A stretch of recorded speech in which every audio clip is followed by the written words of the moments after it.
Hello everyone, this is Crota giving you game 1 in a series between TLO and Grubby here on Cloud Kingdom.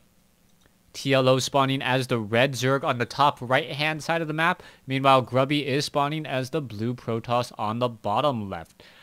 Protoss versus Zerg, got a lot of Grubby replays today, so hopefully you guys do enjoy this, as I am going to be casting more and more Grubby until...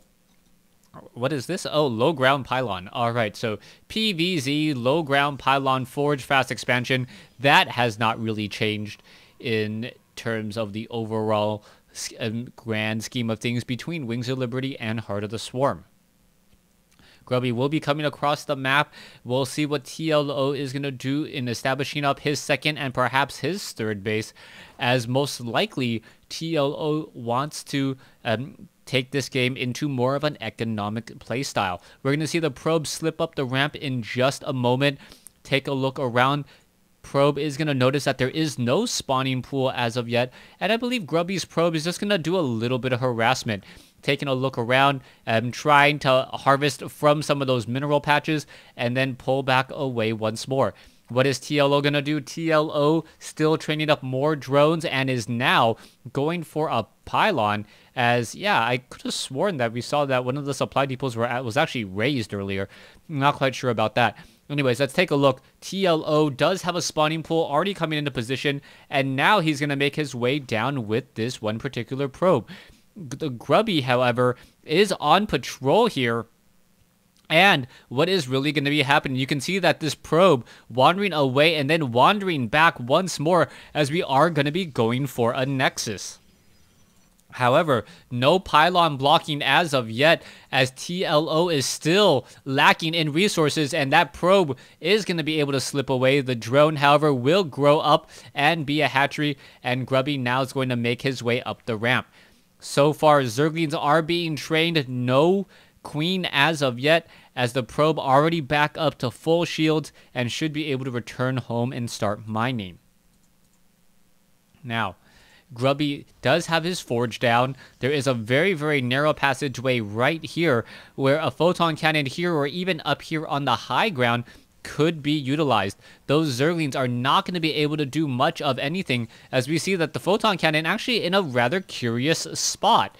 The Zerglings may actually be able to get in here, but it looks as though TLO more concerned with perhaps finding any additional proxy pylons for what may be coming into play. TLO does have his third base already up or already on the field. It is not up and running yet, as we are still seeing TLO pretty much not harvest any gas. This is going to turn into a really strong, very, very long economic game. It is going to be up to Grubby to figure out his strategy in order to slow down TLO. If TLO is free to drone, TLO should have a large bank, and even if Grubby wins a fight, TLO should be able to win the war by remaxing up to roaches in just an instant, just like most Zerg players do.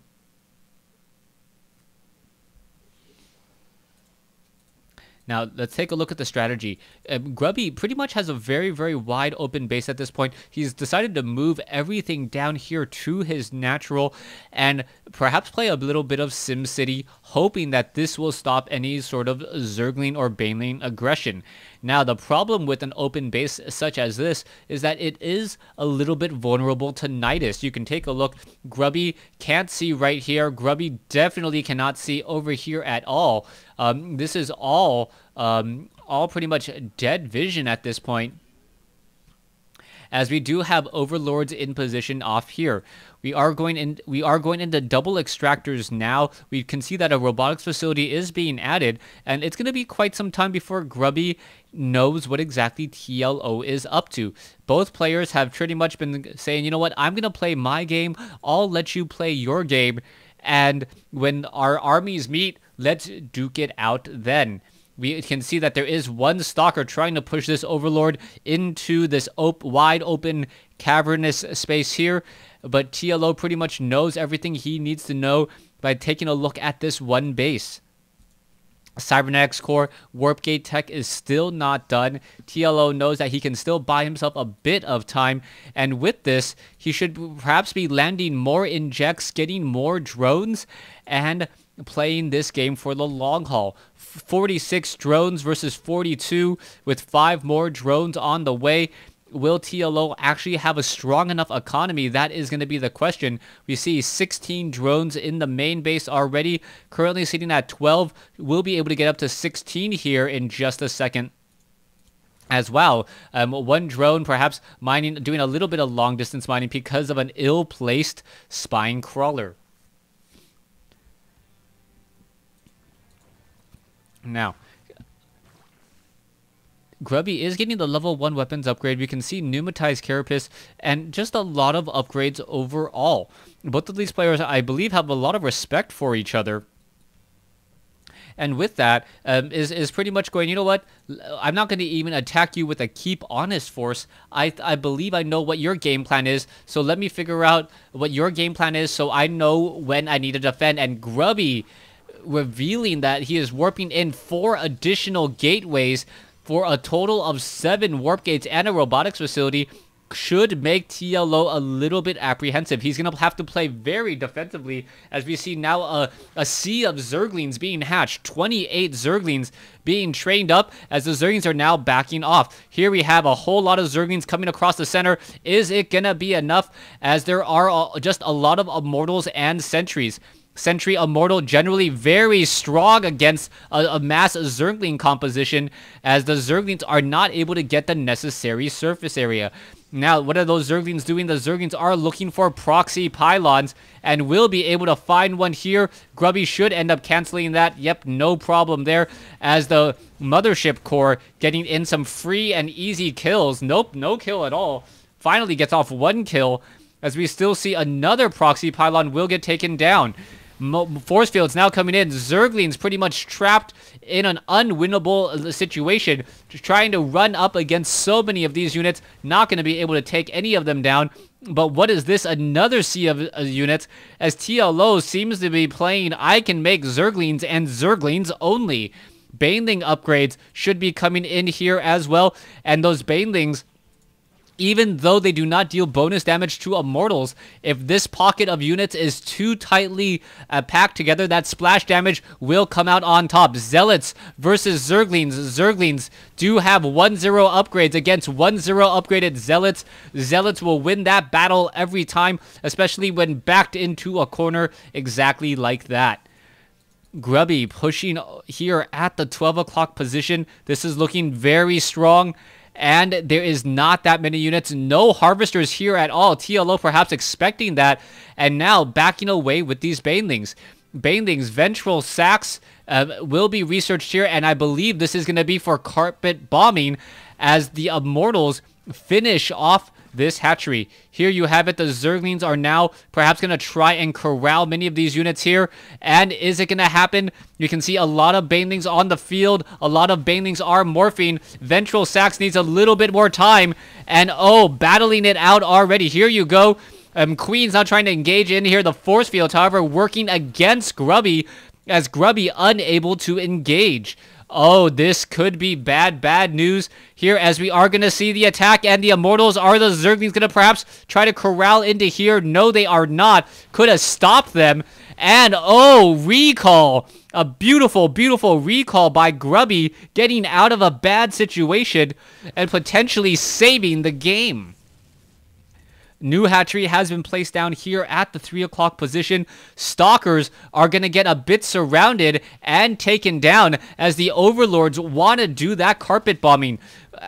Let's take a look. Recall is still available. Still plenty of energy. Force fields now coming in. TLO losing a couple of Banelings as the Overlords are unable to do the drop. And the Zerglings are going to clean up the rest of these Stalkers here. And now perhaps go straight up onto the high ground.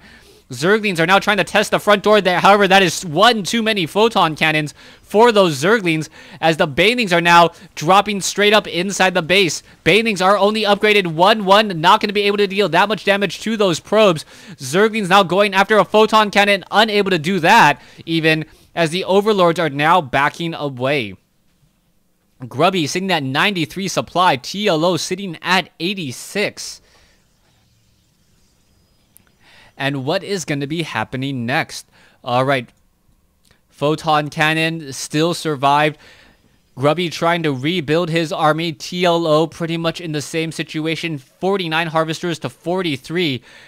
As a whole bunch of creep is being spread all across. Are we getting level 2 melee upgrades? Yes, we are.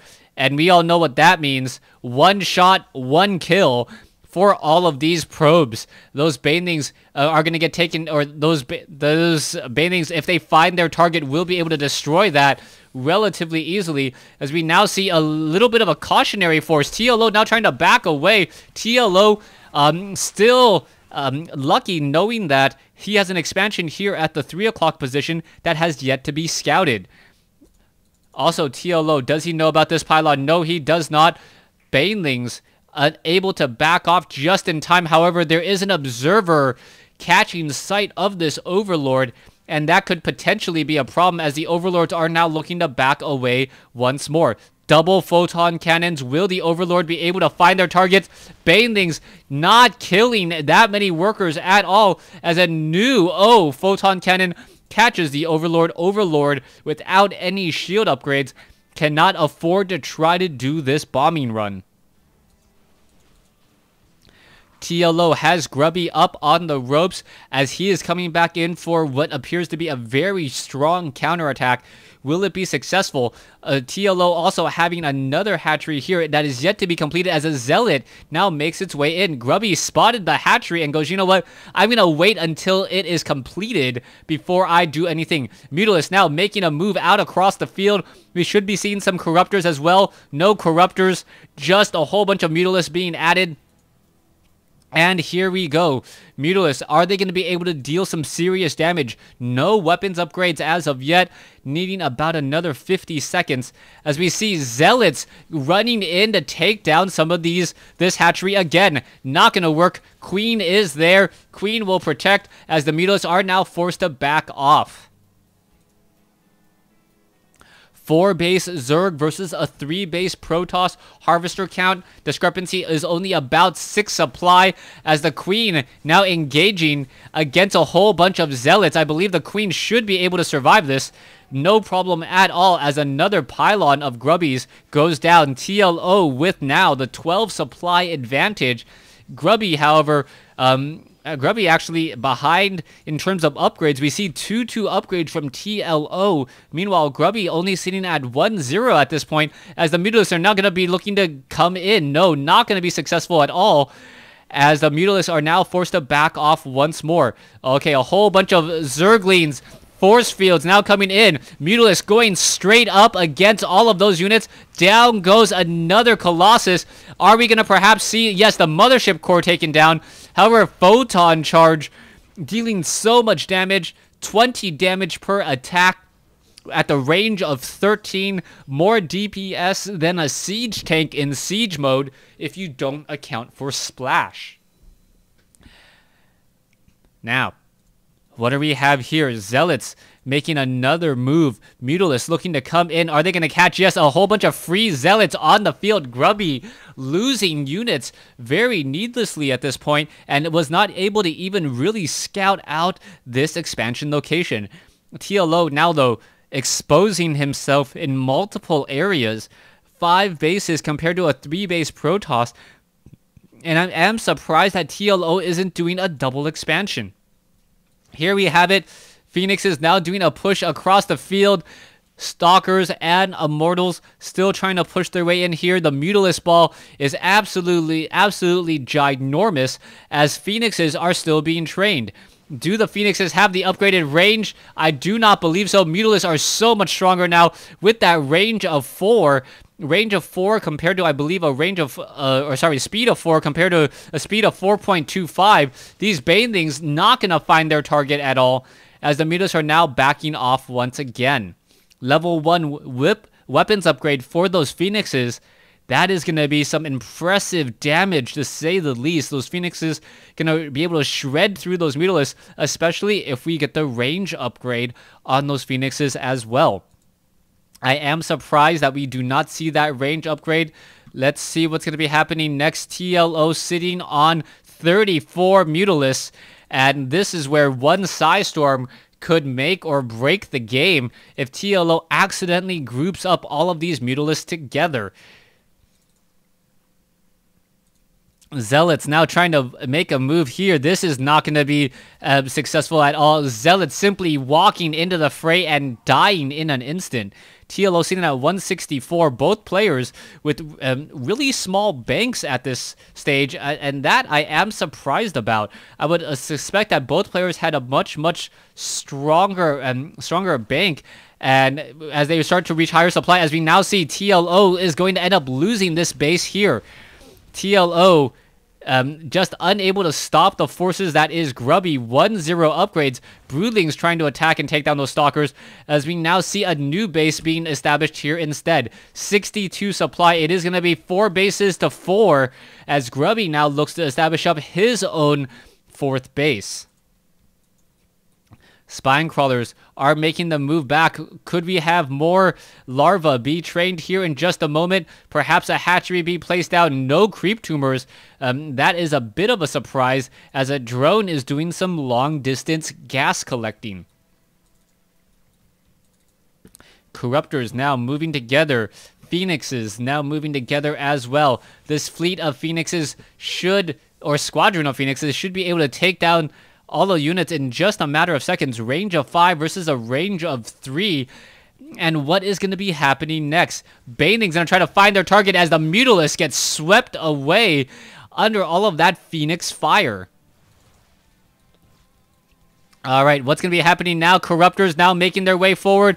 Banelings not finding their target. And here we go. Both sides are trying to engage. Mutalisks, oh, getting shredded in just an instant. Banelings unable to engage at all, as the Phoenixers are now simply flying by. Alright, a lot of damage. Stalkers getting straight up underneath. And who is coming out on top?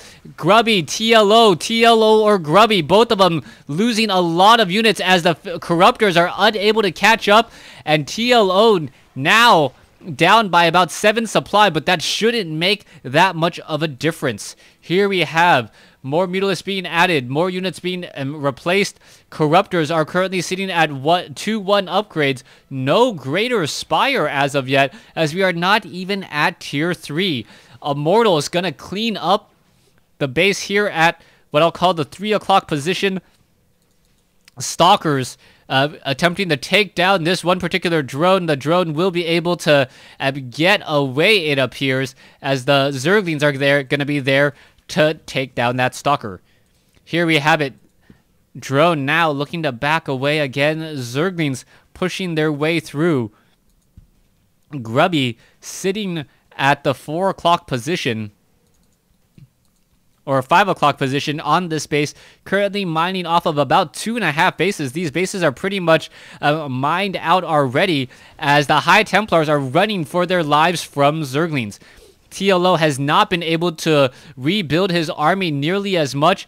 We can see level 2 Zerg Carapace upgrades, which is important in order to slow down those Phoenixes. Those Phoenixes would normally deal, I believe, 22 damage per attack. Yeah, 22 damage per attack. With level 2 armor upgrades completed, it goes from 22 down to 18. A drop of almost 20%, which is very important. Grubby now coming in with a Dark Shrine as well, and also looking to take this bottom right-hand expansion location. Mutalisks still looking to fly around. This is the all-air Zerg army. Corruptors now looking to push in. Are we going to perhaps see some Archons come in, as we see a quick cancellation on the base here? Once more, we're going to have, Mutalisks and Corruptors. The Mutalisks need to get a little bit closer, or the Corruptors need to get a little bit closer, as there's a beautiful Psystorm creating a nice zoning effect. Does not want to try to engage it. The Corruptors could easily take down that one Mothership core. There it goes. Pretty bad play there, as we now see a large army coming in from the north side as well. Archons now looking to come in. Baneling now backing away. Zerglings now looking to push in their way as well, as we see Mutalisks going after the Immortals. The combination of units just seems to be absolutely perfect, as the level 2 armor upgrade should be completed momentarily. Banelings now need to find their target. Zerglings perhaps going to find some of these units as well as the Psy Storm, making it very difficult for TLO to engage.